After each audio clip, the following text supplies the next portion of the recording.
Hi, welcome back to Kanji Master. We're going to start today by looking at a series of animal kanji. We already know two animal kanji, inu and ushi, so dog and cow. And this first one here is the kanji for fish. The onyo reading is gyo, like kingyo, which will show you how to goldfish, which I'm going to show you how to write very shortly. And the kunyo reading is sakana, like fish, and o like o ichiba, which is like a fish market. So to draw it's pretty easy. It's just a little hook on your rice field, and these four dashes at the bottom. These four dashes at the bottom, these ones here, come up quite a lot in animal kanji. In fact, the next two kanji we're going to learn also have them in them. Even if the animal itself doesn't have legs, it tends to be a pretty common feature. I'll have to try and do a little bit more research and find out what that exactly means.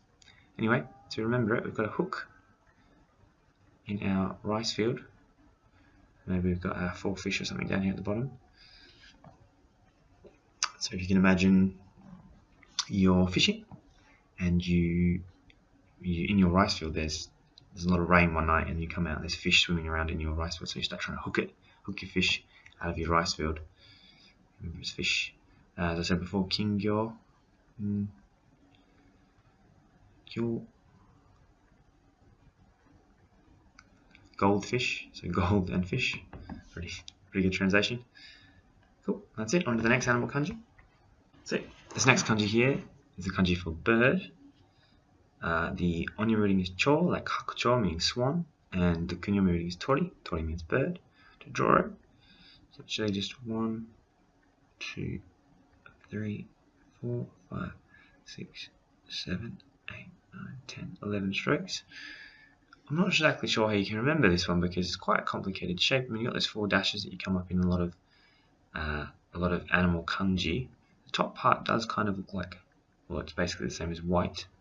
It's got an extra arm and a leg thing happening here, but it's not very similar to a bird. If someone can come up with a good way to remember this in the comments below, that would be great.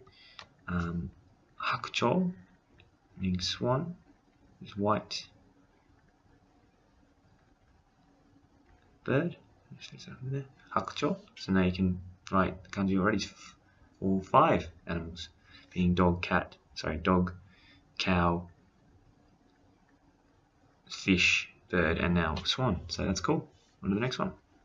And the last animal kanji we're going to have a look at for today is the kanji for horse. The onyo reading is ba, and the kunyo reading is uma. Uma being horse, and on onyo ba, we're going to teach you a couple of words that use this already, because we already know enough kanji to make them. To draw it is 1, 2, 3, 4, 5, 6, 7, 8, 9, 10. Again, 4 dashes at the bottom. Common theme for all the animal kanji we've learned today. I don't really know how way to remember this. If you can think of one, please write it in the comments below. Feedback's always really welcome. And I guess the shape kind of looks similar to a horse. And I know for a fact that this kanji does come up a lot in other kanji, inside other kanji. So hopefully that'll help you remember it. You can go basha, which is horsepower. So 1, 2, 3. Bariki, horsepower. And sorry, basha. As mentioned before, horse carriage, basha. There we go. It's pretty poorly drawn. I'm still over days in. I'm still trying to learn how to use this tablet properly. Anyway, that's it for animal kanji. On to the next one. The next kanji we're going to have a look at is the kanji for thing. This is the kind of a tangible thing. There's another kanji and another word in Japanese, koto, which is like intangible thing, like a concept, an idea. But we'll learn that one later. For the moment, let's have a look at the onyomi reading for this one, which is butsu, like seibutsu, meaning living thing, which I'll teach you how to draw shortly, and motsu, like nimotsu, as in luggage.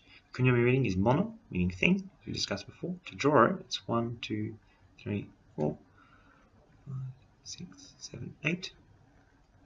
If you're trying to remember, the shape on the left kind of looks like a nail bat with an extra thing on it. On the right hand side, this kind of looks a bit like we talked about before, these other animal kanji with 4 strokes. If you sort of warp that, and to think that those are like 4 legs of a living creature, potentially you could think of this as someone with a nail bat trying to kill a living thing, a tangible thing. Kill that thing, and we grab your nail bat. Kill that thing, grab your nail bat, kill this thing on the right, this creature on the right. Could almost be, actually looking at it like this, almost like a kind of a zombie with 2 arms out the front, isn't it? Ooh, I'm gonna get you, bro. So maybe you can remember it like that. It's a zombie. Anyway, seibutsu is seibutsu, living thing. And we can also do one more with mono, which is kaimono, shopping. Which is pretty cool. On to the next one. Okay, the next kanji we're going to look at is the kanji for to write, or book or document. The onyomi reading is sho, like shoten, which is like bookshop. Honten is also bookshop. And the kunyomi reading is the ka from kaku, to draw it. Here, 1, 2, 3, 4, 5, 6, 8, 9, 10. It's quite a complicated little bit of kanji, but you can see elements of things you already know. You've got white, you've got the sun element at the bottom here.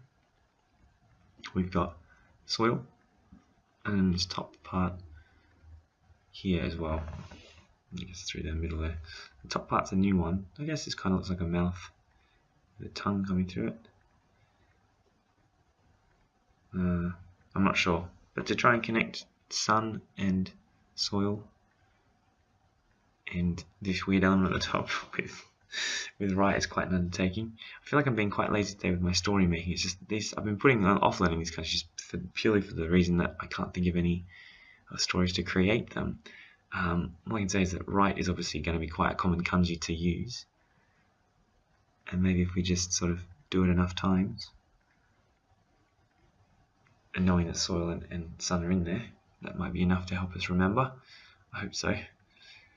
Apologies for everyone who's relying on some stories to remember them, because I can't think of one for this one. Anyway, on to the next one. So the next kanji we're going to have a look at is the kanji for teach, educate, or religion. The onyomi reading is kyo, like kyoiku, educate, or kyokai, like church, which I'm going to show you how to draw shortly. The kunyomi reading is the oshi from oshieru, to teach. To draw it, it's 1, 2, 3, 4, 5, 6, 7, 8, 9, 10.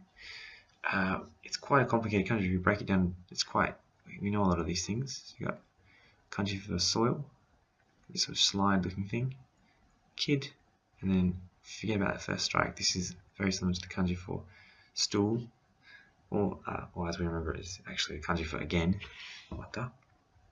So the story, which is kind of how I'm going to use a bit of wani kanji knowledge here. So this top part is soil and slide. What slide into the ground? It's coffin.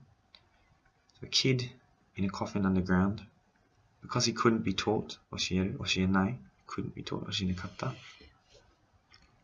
He died, and then the teacher, who was very disappointed by this, made all the other students sit on these sort of slides on stools overlooking the grave and looking the coffin to try and teach them a lesson. Say, look, if you don't pay attention in class, don't do what you're supposed to do, you're going to end up in the ground. And sort of severe teaching probably wouldn't be out of place in a church, which is one. Kai, just to be known to meet or meeting. So kyokai is church. There we go. Okay, on to the next one. And the last kanji we're going to look at today is the kanji for morning. The onyomi reading is cho, and the kunyomi reading is asa. Draw it's pretty simple. It's 1, 2, 3, 4, 5, 6, 7, 8, 9, 10, 11, 12. As you can see, the shapes are pretty common. So you just got a shape for 10, the sun, 10, and the moon. So to try and remember it, you can think that you get up every morning, every day, in the twilight hours, where you can still see the sun and still see the moon, and you pray once to the sun, you pray once to the moon. Cross sun, cross moon. And that's how you can remember it.